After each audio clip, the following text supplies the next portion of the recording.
Assalamualaikum warahmatullahi wabarakatuh. Perkenalkan, nama saya Usman Habibuddin. Saya dosen di program studi Administrasi Kesehatan, Fakultas Sains dan Kesehatan, Institut Sains dan Kependidikan Daerah Maluku Utara. Saya diangkat menjadi dosen pada tahun 2020 dan mengampu salah satu mata kuliah ekonomi publik. Ekonomi publik membahas peran pemerintah dalam perekonomian, khususnya dalam penyediaan barang dan jasa publik, pengelolaan sumber daya ekonomi, serta kebijakan fiskal dan pengeluaran publik. Selain itu, mahasiswa diajak untuk memahami perbedaan antara sektor publik dan sektor swasta, serta menganalisis berbagai intervensi pemerintah dalam pasar. Fokus utama juga diberikan pada analisis biaya manfaat, efisiensi alokasi, retribusi pendapatan, serta prinsip-prinsip perpajakan. Kemampuan yang diharapkan setelah mengikuti mata kuliah ini, mahasiswa mampu menganalisis peran dan intervensi pemerintah dalam kegiatan ekonomi, menjelaskan konsep barang publik, eksternalitas dan kegagalan pasar, menilai dampak ekonomi dari kebijakan fiskal dan perpajakan, mengkaji efisiensi dan keadilan dalam pengeluaran publik, serta mengembangkan pemikiran kritis terhadap isu publik melalui pendekatan ekonomi. Materi pembelajaran yang disampaikan dalam mata kuliah ini meliputi konsep dasar ekonomi publik dan perbedaannya dengan ekonomi privat, barang publik dan eksternalitas, kegagalan pasar dan justifikasi peran pemerintah, teori pilihan publik, mekanisme pengambilan keputusan, teori pengeluaran pemerintah, evaluasi program publik dan analisis biaya manfaat. Sedangkan di pertemuan yang ke-8 adalah ujian tengah semester. Pertemuan ke-9, sistem perpajakan, prinsip, tujuan dan efektivitas. Pertemuan yang ke-10, struktur dan dampak pajak terhadap efisiensi ekonomi, retribusi pendapatan dan keadilan sosial, anggaran pemerintah dan defisit fiskal publik di negara berkembang, isu-isu kontemporer dalam ekonomi publik, dan simulasi kebijakan fiskal dan presentasi tugas akhir. Dan yang pertemuan yang ke-16 adalah ujian akhir semester. Sistem pembelajaran atau metode perkuliahan dilaksanakan dengan sistem tatap muka dan atau blended learning menggunakan pendekatan SCL berbasis outcome based education yang mencakup ceramah, interaktif, diskusi kelompok, studi kasus, simulasi kebijakan, presentasi kelompok, dan penugasan individu atau kelompok. Metode pembelajaran yang digunakan dalam perkuliahan ini adalah metode expository, adalah dosen menjelaskan teori dan konsep dasar. Metode problem based learning atau PBL, mahasiswa menyelesaikan masalah nyata seputar ekonomi publik. Metode project based learning PBL, mahasiswa mengajarkan proyek analisis kebijakan publik. Metode kolaboratif learning, mahasiswa bekerja dalam tim untuk menyelesaikan tugas dan diskusi. Interaksi antara dosen dengan mahasiswa yang dilakukan melalui tatap muka langsung di kelas dengan diskusi terbuka, forum diskusi online, konsultasi akademik, umpan balik tugas dan kuis secara berkala, dan presentasi kelompok untuk meningkatkan komunikasi dua arah. Sistem penilaian mata kuliah atau teknik penilaian dan indikator yang digunakan adalah kehadiran dan partisipasi 10% dengan indikator keberhasilan kehadiran di atas kurang lebih 80%, aktif dalam diskusi, tugas individu dan kelompok 20%. Indikator keberhasilan adalah ketercapaian konsep dan logika analisis serta kreativitas. Kuis dan refleksi bobot 10%, penguasaan materi per minggu, dan ITS 25%. Indikator keberhasilannya adalah penguasaan konsep dasar argumentasi logis, dan ujian akhir semester dengan bobot presentasi 35%, dengan indikator keberhasilan analisis kebijakan dan pemahaman menyeluruh. Mungkin itu yang dapat saya sampaikan. Billahi taufiq wal hidayah. Wassalamualaikum warahmatullahi wabarakatuh. Assalamualaikum warahmatullahi wabarakatuh. Waalaikumsalam warahmatullahi wabarakatuh. Dan selamat pagi. Pagi, Pak. Oke, hari ini sebelum kita memulai kegiatan pembelajaran kita hari ini, yang pertama kita berdoa ya, supaya kegiatan pembelajaran kita hari ini bisa berjalan dengan lancar dan aman. Berdoa selesai. Baik adik-adik sekalian, hari ini kita berjumpa pada mata kuliah ekonomi publik. Ini merupakan pertemuan perdana mata kuliah ekonomi publik ya. Dan pokok bahasan yang akan kita bahas hari ini berkaitan dengan konsep dasar dan ruang lingkup ekonomi publik. Nah, yang di belakang bisa lihat jelas. Nah, mata kuliah ekonomi publik ini merupakan mata kuliah syarat. Artinya apa? Mahasiswa harus lulus mata kuliah ekonomi mikro, harus lulus mata kuliah ekonomi makro, dan harus lulus mata kuliah sejarah pemikiran ekonomi. Jadi mata kuliah ekonomi publik itu adalah syarat yang harus adik-adik sekalian lulus 3 mata kuliah yang saya sampaikan tadi. Gitu. Karena sebelum Anda mengenal apa itu ekonomi publik, terlebih dahulu Anda harus tahu mengapa ekonomi itu muncul, ilmu ekonomi itu muncul. Ya kan? Harus tahu apa itu ilmu ekonomi. Kalau Anda tahu lebih dalam soal ilmu ekonomi, maka di situ Anda akan bahas tentang mikro dan makro. Gitu. Maka ekonomi publik itu merupakan syarat mata kuliah yang Anda harus lulus: sejarah pemikiran ekonomi, ekonomi mikro dan ekonomi makro.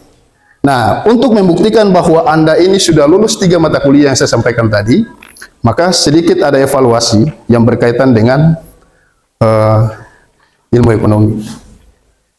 Karena ekonomi publik itu atau sekarang dikenal dengan keuangan negara, ya. Karena ini kita bahas tentang ruang lingkup ekonomi publik ya.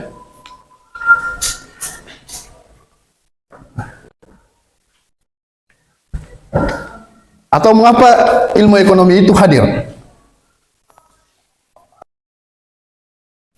Ada yang tahu? Sebelum kita jauh membahas tentang ruang lingkup ekonomi publik. Itu kan? Ilmu ekonomi itu muncul oleh karena faktor kelangkaan.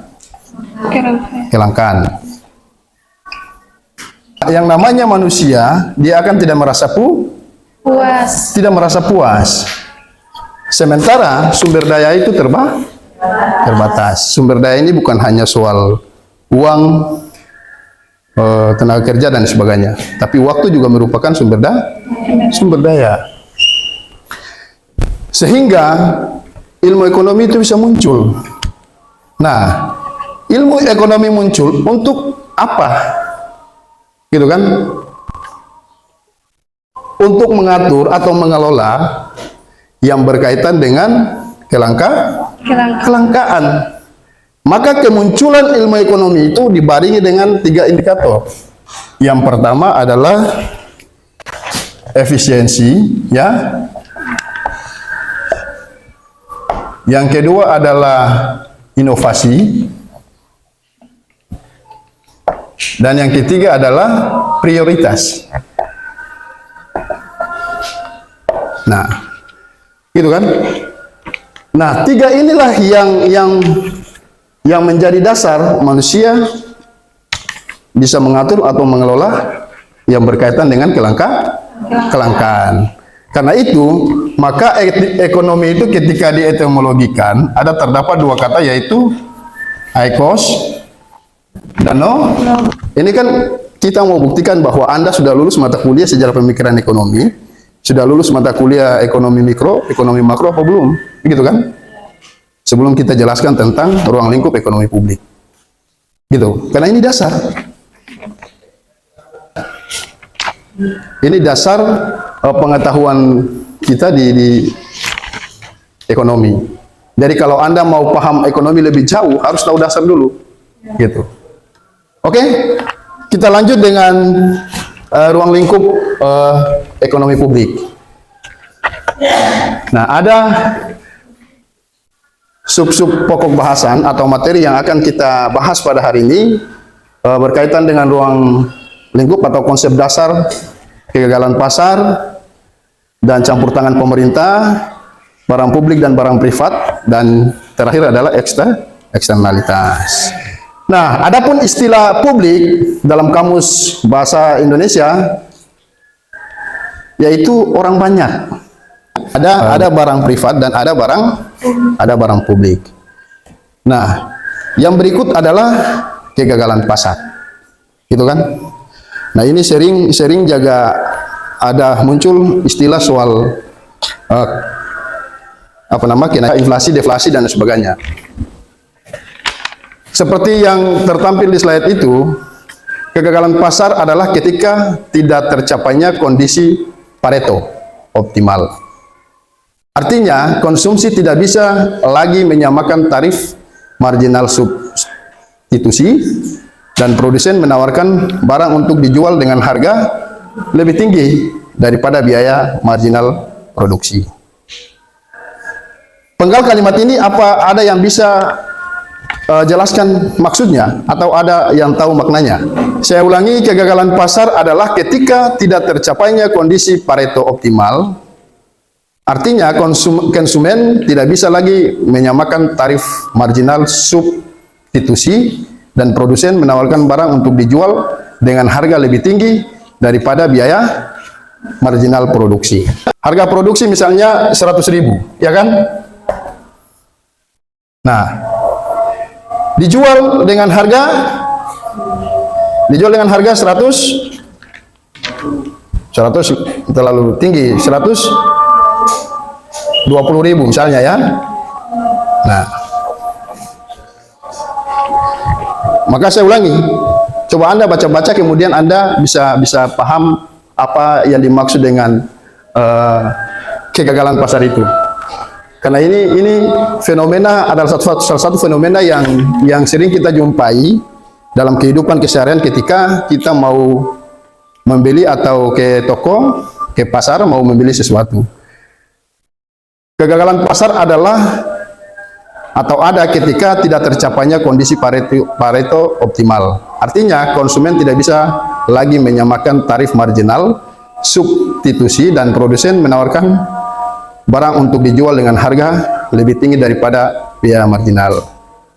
Gitu. Nah, inilah yang menyebabkan sehingga terjadinya kegagalan pasar. Maka ketika kegagalan pasar itu muncul, harus ada campur tangan pemerintah. Sehingga apa? Para penjual itu tidak menjual sesuatu sesuai dengan keinginannya. Kan ada kebijakan soal harga, gitu kan? Jadi kalau misalnya harga produksi itu 100.000 kemudian dijual dengan 120.000, itu kira-kira bagaimana? Kan menyulitkan, ya kan? Tidak sesuai kan? Lalu bagaimana penjual itu bisa mencari untung dari harga produksi 100.000 itu? Apakah dia bisa menawarkan di harga di atas 100.000 seperti yang dijelaskan tadi? Gitu kan? Gitu. Maka di sini pasti ada terjadinya persaingan. Persaingannya apa? Penjual A menjual dengan harga 120.000, penjual B menjual dengan harga 110.000 atau yang lain 115.000, gitu kan? Maka di situ ada persaingan, gitu. Dengan demikian, di tengah-tengah persaingan ini membutuhkan peran pemerintah atau campur tangan pemerintah. Campur tangan pemerintah itu pada aspek apa? Yaitu kebijakan harga. Gitu kan? Kalau misalnya di pasar pasti ada dinas apa? Dinas yang terkait, dinas Perindakob dan sebagainya. Gitu kan? Tergantung di daerah-daerah itu. Misalnya pasar itu masuk pada instansi apa atau dinas apa. Nah, yang berikut adalah monopoli. Monopoli adalah struktur pasar di mana hanya terdapat satu penjual. Tidak ada substitusi produk yang mirip dan terdapat hambatan masuk ke pasar. Artinya cuma dia sendiri yang berjualan. Dia monopoli semua barang, gitu kan? Dan barang itu tidak lagi dijual oleh penjual-penjual yang atau pedagang-pedagang yang lain. Cuma dia sendiri yang menjual. Praktik-praktik ini kan kadang kita jumpai dalam di pasar dan sebagainya kan, di toko-toko, minimarket dan sebagainya yang kita jumpai hampir setiap hari, gitu. Nah, mestinya harus ada cara bagaimana bisa menghidupkan pedagang-pedagang yang lain, gitu kan? Misalnya di pedagang A dia menjual sayur ini, di pedagang B dia menjual sayur yang lain, gitu. Kalau ini tidak ada campur tangan pemerintah, itu sangat sulit. Semua akan dimonopoli oleh para penjual. Nah, yang ketiga adalah oligopoli. Yang dimaksud dengan oligopoli adalah sebuah keadaan di mana dalam pasar jumlah perusahaan yang menguasai pasar lebih dari 2 tetapi tidak banyak, atau 2 sampai 10, gitu kan? Maksudnya tidak banyak ini dia terbatas di 10, sehingga tindakan dari pengusaha yang satu akan mempengaruhi kebijakan dari pengusaha yang lainnya, gitu. Saya ulangi, oligopoli merupakan atau sebuah keadaan di mana dalam pasar jumlah perusahaan yang menguasai pasar lebih dari 2 tetapi tidak banyak, atau 2 sampai 10, sehingga tindakan dari pengusaha yang satu akan mempengaruhi kebijakan dari pengusaha lainnya. Biasa begitu kan? Di sini dijual harga sekian, jadi Anda harus jual di harga yang begini, atau tidak boleh di harga yang ditentukan, gitu kan? Kadang kita jumpai, misalnya penjual-penjualan ikan di emperan atau di pasar dan sebagainya. Di sini 20.000 5 ekor, gitu kan? Ketika kita di tempat lain 20.000 7 ekor, ada yang dapat sampai 9 bahkan sampai 10 ekor, gitu. Sampai di situ ada pertanyaan sebelum saya lanjut? Nah, yang berikut adalah barang publik dan barang privat, gitu ya. Barang publik adalah atau secara umum bisa dipahami sebagai sesuatu yang dapat dinikmati atau dibutuhkan oleh semua orang. Sedangkan barang privat adalah barang-barang yang memiliki sifat keberbalikan dengan barang publik. Ada yang bisa beri pendapat atau penjelasan berkaitan dengan barang publik? Contohnya seperti apa? Paling tidak sedikit beri contoh. Inilah yang dimaksud dengan barang publik. Artinya barang publik itu bukan milik pribadi ya? Iya. Milik semua orang. Pelabuhan, bandara, tempat ibadah, apalagi? Barang publik. Itu contoh-contoh barang publik ya? Iya. Nah, dan barang pribadi adalah barang privat merupakan barang pribadi. Nah, yang berikut adalah eksternalitas. Ini. Kegagalan pasar itu ditandai dengan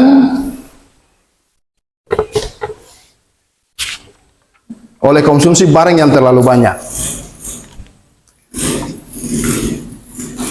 menyebabkan eksternalitas negatif, dan terlalu sedikit konsumsi barang menghasilkan eksternalitas yang positif. Artinya apa? Penyediaannya jangan terlalu banyak. Kalau terlalu banyak, dalam istilah ekonomi disebut dengan apa? Ini kan kita akan kembali pada pembahasan soal harga, gitu ya. Mengapa sampai terjadi kenaikan harga? Gitu. Siapa tahu penyebabnya? Mengapa sampai terjadi kenaikan harga? Karena selain kelangkaan apa? Mengapa sampai kelangkaan? Mengapa sampai kelangkaan? Ataukah jangan-jangan penyediaannya terlalu sedikit? Begitu? Gitu kan? Bisa saja. Kalau memang itu disediakan banyak, maka ini sesungguhnya berdampak pada eksternalitas yang negatif. Gitu. Jadi kalau penyediaannya sedikit, maka itu berdampak pada eksternalitas yang positif. Gitu kan? Tentunya seorang pedagang atau penjual itu dia sudah tahu berapa banyak yang dibutuhkan, ya kan? Yang harus dikonsumsi, dan berapa banyak yang dia harus sediakan. Kalau misalnya penyediaannya itu banyak, maka itu harga akan tidak berdampak pada harga, yaitu penurunan harga. Gitu. Kadang kan kita bilang begini, mengapa tidak disediakan banyak-banyak saja? Begitu kan? Sehingga tidak ada kelangkaan, begitu kan? Ketika kita membutuhkan ada, begitu. Tapi apakah barang yang disediakan ini memang benar-benar harus setiap hari harus ada, begitu? Apakah memang harus setiap hari itu masyarakat atau orang-orang bisa membeli? Gitu. Jadi ada barang-barang tertentu yang mestinya dihadirkan, disediakan itu banyak jumlahnya, dan disediakan tidak banyak jumlahnya. Jadi seorang pedagang itu dia sudah tahu. Misalnya barang apa yang dia harus hadirkan dalam minggu ini, dia sudah tahu. Misalnya ketersediaan telur di Ternate dalam satu hari berapa yang dibutuhkan. Gitu kan? Itu sudah ada. Misalnya 10.000 yang harus dibutuhkan. Maka ayam petelur yang dia harus sediakan itu berapa? Kan kalau misalnya diberi vitamin dan sebagainya, satu hari dia bisa produksi 10 ekor itu 10.000 ekor ya, bisa dia produksi sampai 20.000 telur. Karena satu hari dia bisa bertelur 2 butir kalau diberi vitamin. Kalau normalnya dia bertelur satu hari itu satu butir. Nah, di situ jadi pembacaan-pembacaan itu merupakan hal yang pengetahuan utama ya, bagaimana seorang pedagang itu bisa menyediakan barang di atas sesuai dengan kebutuhan yang dibutuhkan oleh masyarakat. Bisa pahami? Nah, yang dimaksud dengan dasar eksternalitas negatif itu adalah konsep eksternalitas negatif dapat digambarkan secara grafik dalam kerangka penawaran dan permintaan. Tadi yang saya sampaikan tadi. Yang dimaksud dengan permintaan dan penawaran. Kadang harga itu naik oleh karena permintaannya kecil, ya kan? Atau ketersediaannya terbatas. Sedangkan dampak eksternalitas positif dalam konsumsi maupun produksi mendorong pasar menghasilkan output produksi dalam kuantitas lebih sedikit dibandingkan yang diinginkan secara sosial. Karena ini kalau misalnya dihadirkan banyak juga sistem pasar tidak akan berjalan. Gitu ya. Maka dalam ruang lingkup ekonomi publik itu sesungguhnya sekarang ini dikenal dengan istilah keuangan negara. Sampai di situ ada yang mau bertanya?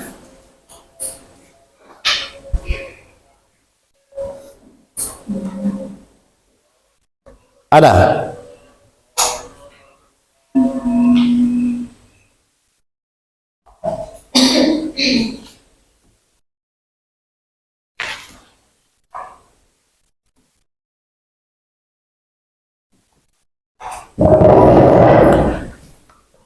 Ada yang mau bertanya? Silakan.